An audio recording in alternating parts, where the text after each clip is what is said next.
Good evening, everyone. This is Amir Dar again. I'm the Vice President of PTI, Pakistan Tehreek-e-Insaf, for the Atlanta chapter. I'm back here again to talk about PTI and what PTI can do for you, and what you can do for PTI. Well, the very famous quote from John F. Kennedy: "Ask not what a country can do for you, ask what you can do for the country." So let's put it in PTI way. Ask not what PTI can do for you, ask what you can do for PTI, Pakistan Tehreek-e-Insaf. Now, before we get into this discussion of today, what I would like to do is I would like to give you some information on our website, and let me go ahead and give you the information on the website. It is www.insaf.pk. Again, it's www.insaf.pk.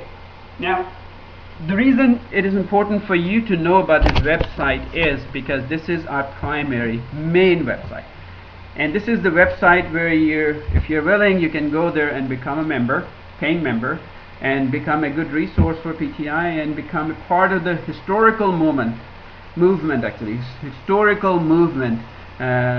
we are about to have in Pakistan, the movement of justice. Now, yesterday we talked about minority groups and their demographics in Pakistan. And the reason we talked about the demographic, we narrowed down to each religious group and each ethnic group so that we can look at their issues. For us to understand their issues, we have to narrow them down. We have to put them in their buckets to see, okay, what their issues are, and that's how generally it is done. And because we want to eliminate the cause which is causing the symptoms or the problem.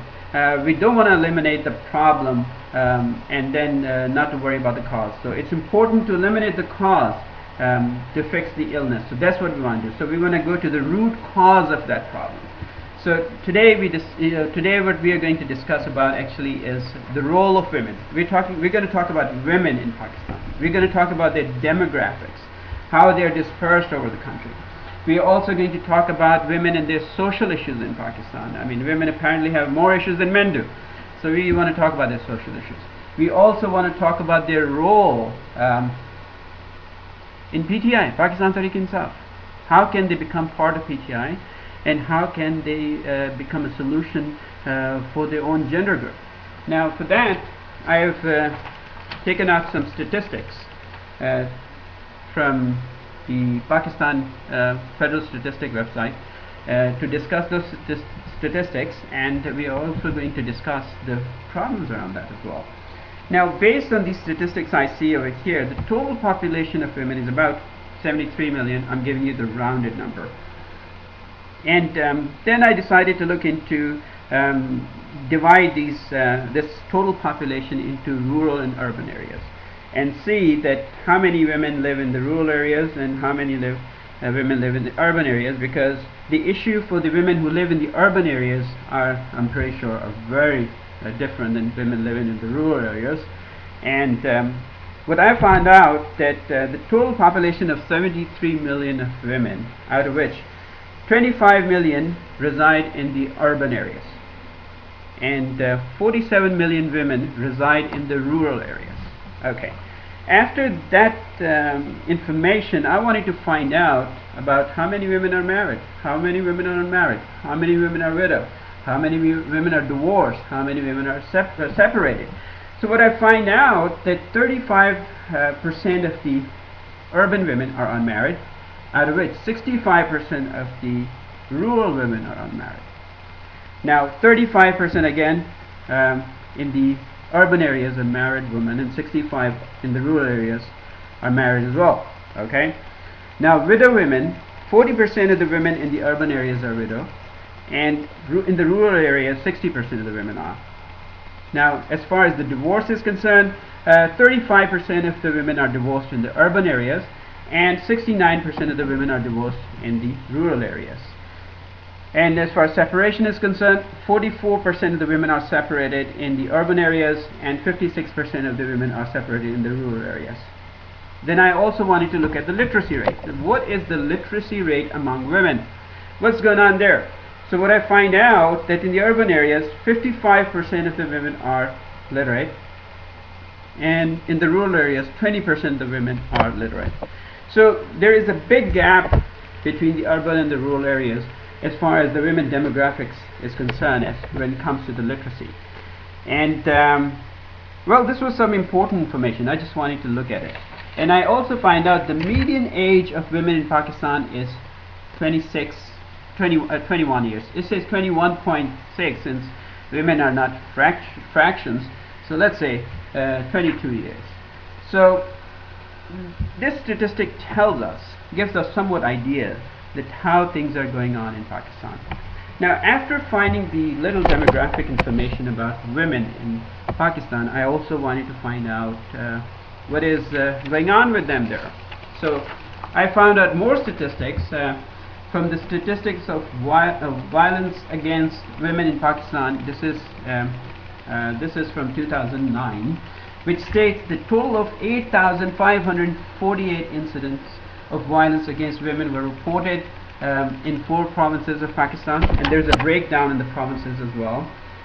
It says there was 5,722 cases were reported in Punjab, 1,762 were reported in Sindh, 655 in NWFP, which is right now Pakhtunkhwa area, and 237 in Balochistan, and 172 in Islamabad.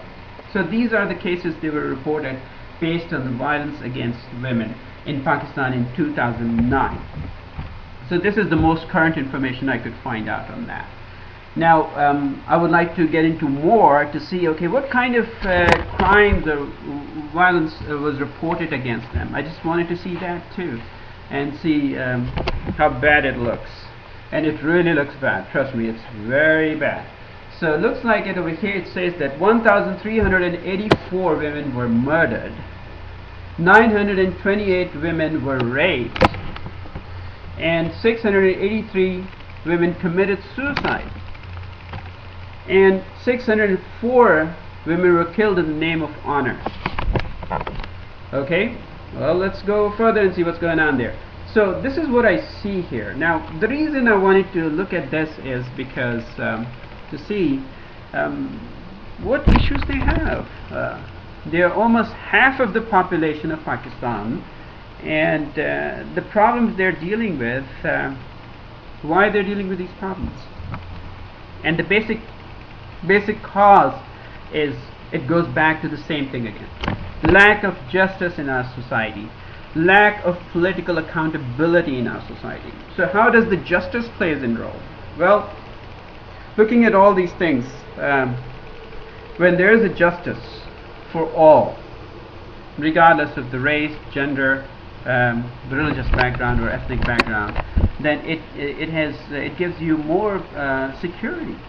If there's a punishment for the crime and the people are held accountable for their crimes, then there is more security, and there's more security is directly proportional to the security as far as the accountability is concerned. If there is less accountability, only poor people are being punished, or only certain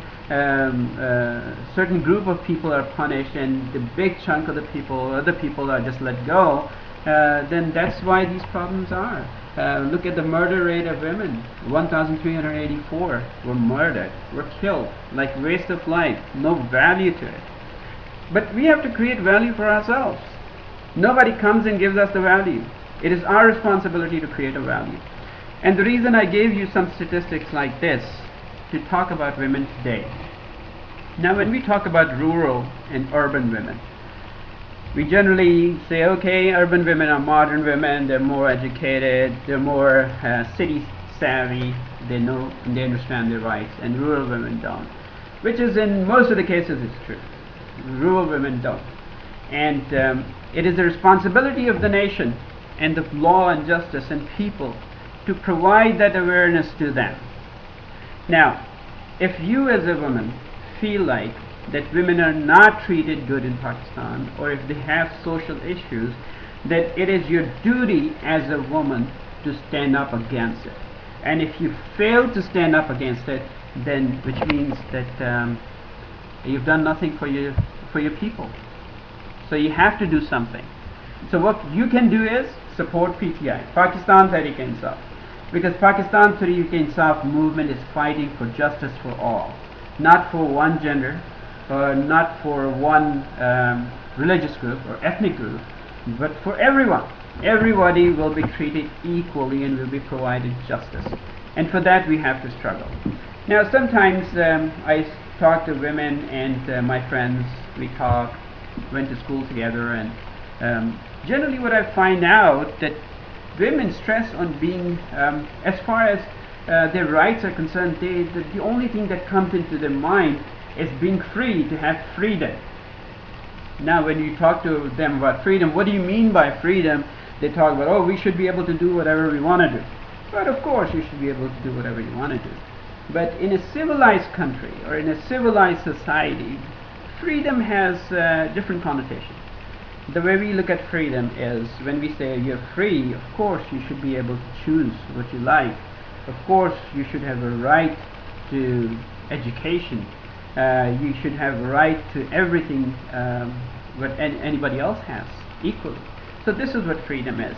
Freedom does not mean by any chance that you should exploit freedom. You should misuse it. There should always be boundaries for the freedom in a civilized society. In America, in Western society, there are also boundaries for the freedom to do something. And you have to be very careful when you say something or you do something, because you have to be careful that you're not violating somebody else's rights, right?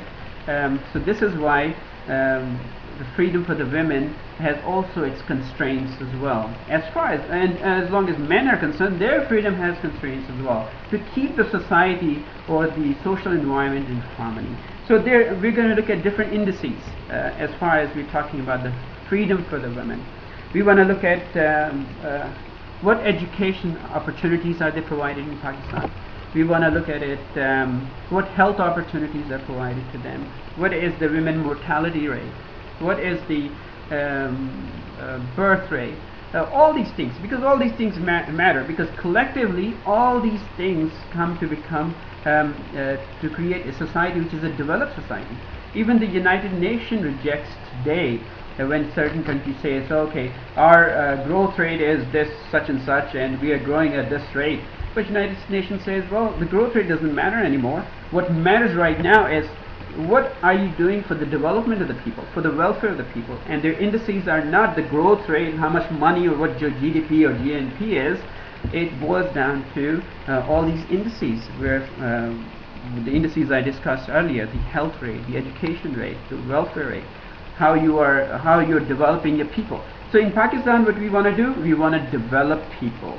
We want to develop our nation. We want to create our nation from the bottom up. So the good thing about this is that we don't have any infrastructure. So we can build the way we want to build, right? We can make the laws the way we want to make in a civilized manner, to create a society in a civilized way, and to ensure everybody's rights. So it is very important for women to fight for their rights, okay? I'm not going to understand, I don't know what women issues are, because I'm not a woman. So I will understand more of the issues than men have, because I'm a man.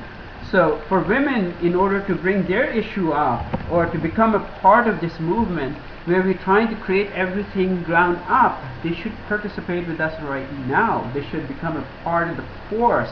They should invest their time, they should invest their money. And $10 for the people living in the US is not too much to ask. Today I was reading a post on Facebook, and this lady said, well, $10 even an unemployed person can afford it. So there is no excuse for us not to be able to afford $10, because these $10 collectively becomes a force multiplier that generates funds that will help to ensure the rights of everyone. And it is very important for women to participate in that. And my request to all women in the US, all women overseas, because it is your responsibility to fight for the women who live in Pakistan who do not have the opportunity. Now God, Allah, or the divine power gave you this opportunity to be in a position you're going to be held accountable for that. Then what have you done?